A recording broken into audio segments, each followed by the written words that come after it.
अस्सलाम वालेकुम 5 क्लास। कैसे हो आप सब लोग? उम्मीद है आप लोगों की छुट्टियां अच्छे से गुजर रही होंगी।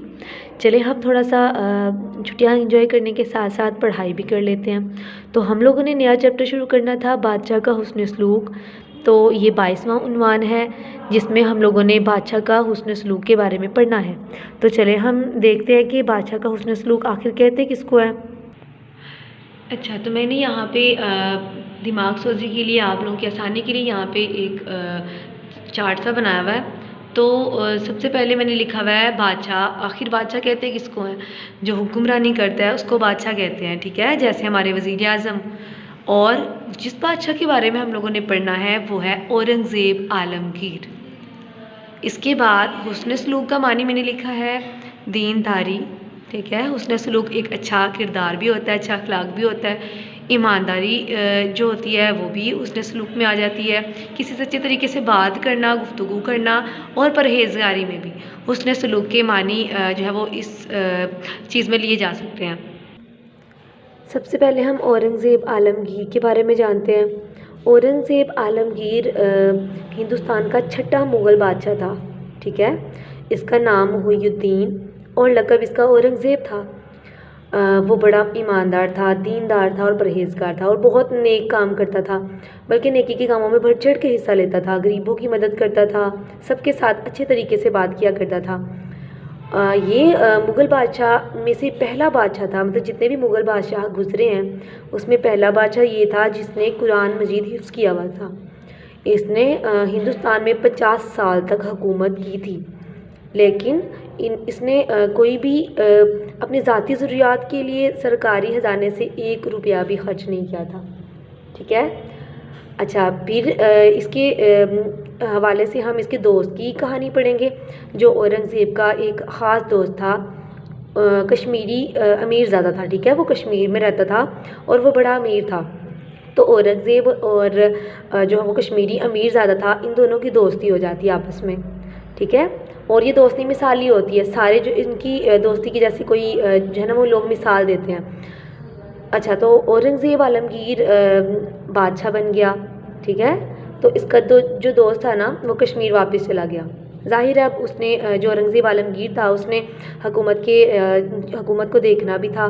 तो वो जो उसका दोस्त था वो कश्मीर वापस चला गया। वहाँ पे पहले तो वो बड़े अच्छे तरीके से रहा, लेकिन बाद में इसके हालात बदल गए और वो गरीब हो गया। तो खाने पीने के भी जो है वो अखराजात पूरे नहीं हो पा रहे थे।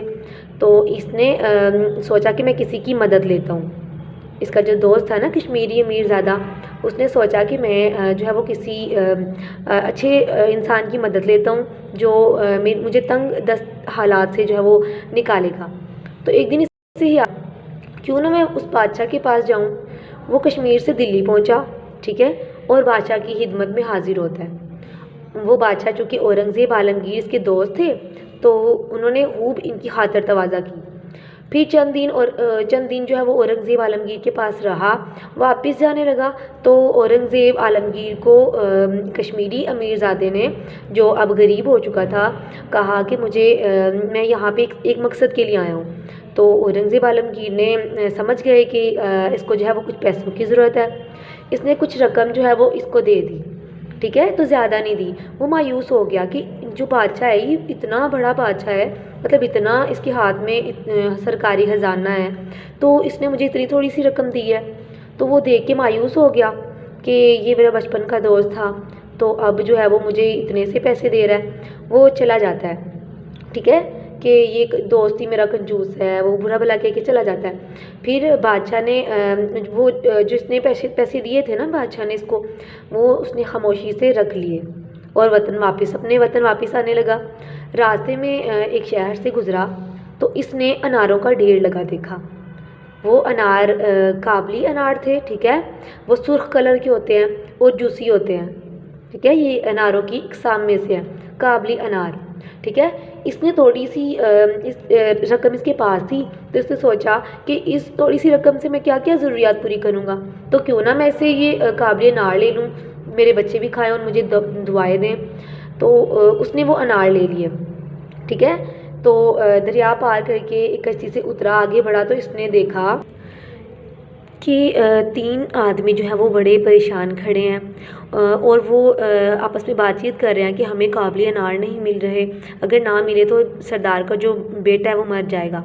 ज़ाहिर है तबीबों ने उसका इलाज, तबीब होते हैं डॉक्टर, उन्होंने उसका इलाज बताया था कि वो काबुली अनारों का रस जो है वो पिएगा तो वो ठीक हो सकता है। तो काबुली अनार जो है वो सिर्फ इसी सरदार के पास थे। तो ये जो कश्मीरी मीरज़ादा था, इसके पास वो अनार मौजूद थे। इसने कहा मुझे अपने सरदार के पास ले जाओ। तो वो बड़े हैरान होते हैं कि ये कौन अजनबी इंसान हमें कह रहा है कि हमें अपने सरदार के पास ले जाओ। वो बिना सोचे समझे उसको अपने जो है वो सरदार के पास ले जाता है। तो उसको कहता है कि आपको काबुली अनारों की ज़रूरत है तो वो मेरे पास हैं, तो आप ये लेके अपने बेटे को इसका रस पिला सकते हैं। तो सरदार का बेटा अब वो इतना परेशान था, उसने काबुली अनार लिए और उसका रस अपने बेटे को पिलाया। तो उसका बेटा जो है वो बड़े अच्छे तरीके से बिल्कुल सेहतमंद होके उठ गया और उसका कलर भी ठीक हो गया, जो उसका जर्द कलर हो गया हुआ था, तो वो बीमारी से उठ गया। ठीक है। सरदार जो है वो बहुत खुश होता है और उसको अशरफियों की भरी हुई थैली देता है। इसके बाद कश्मीरी जो लड़का था वो घर आता है और अपनी ज़िंदगी जो है वो इन अशरफियों से बड़े आराम से बसर करता है, क्योंकि अशरफियों की जो है वो कीमत काफ़ी ज़्यादा होती है और बादशाह ने इसको इनाम दिया हुआ था तो इसके काम आने लगा। एक फिर औरंगज़ेब आलमगीर जो थे वो कश्मीरी दौरे पे आए हुए थे कश्मीर में। तो वहाँ पे ये कश्मीरी अमीरज़ादे से मिला तो कहते हैं कि कश्मीरी अमीरज़ादे ने इससे जो औरंगज़ेब आलमगीर बादशाह था इससे गिला किया कि मैं आपके पास आया था और बहुत मायूसी से वापस लौटा, क्योंकि आपने उतने पैसे नहीं दिए थे जितने मैंने सोचे हुए थे या जितनी उम्मीद लेके मैं आपके पास आया था। तो बादशाह जो औरंगज़ेब आलमगीर था वो हैरान हुआ बड़ा।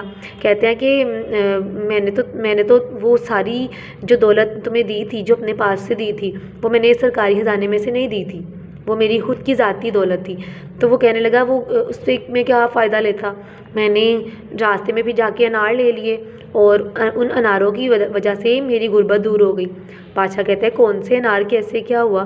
तो वो कहते हैं कि मैंने अनार लिए, काबुली अनार, जो जब मैं वापस आया तो सरदार के बेटे को इसकी बहुत ज़रूरत थी, तो उन्होंने ये अनार ली और मुझे अशरफियों की भरी हुई थैली दे दी। जब कश्मीरी लड़के ने अपनी कहानी सुनाई तो बादशाह बहुत हैरान हुआ। इस तरह से दोनों ने एक दूसरे की स्टोरी सुनी और दोनों को सबक ये मिला, बादशाह तो पहले से ही ईमानदार था, उसके दोस्त को सबक ये मिला कि हम लोगों ने ईमानदारी के साथ ज़िंदगी बसर करनी है और लालच में नहीं आना।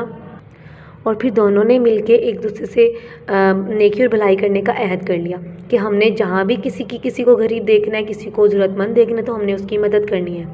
ठीक है। तो हमारा भी क्या काम बनता है कि हम भी एक बादशाह की तरह, जो बड़ा ईमानदार परहेज़गार था, उसने सलूक करता था सबके साथ, हमें भी उस तरीके से सबके साथ पेश आना चाहिए। तो बच्चों, आप लोगों ने इसकी रीडिंग करनी है, इसको अच्छे तरीके से समझना है। ठीक है। हम कल इसकी रीडिंग शुरू करेंगे।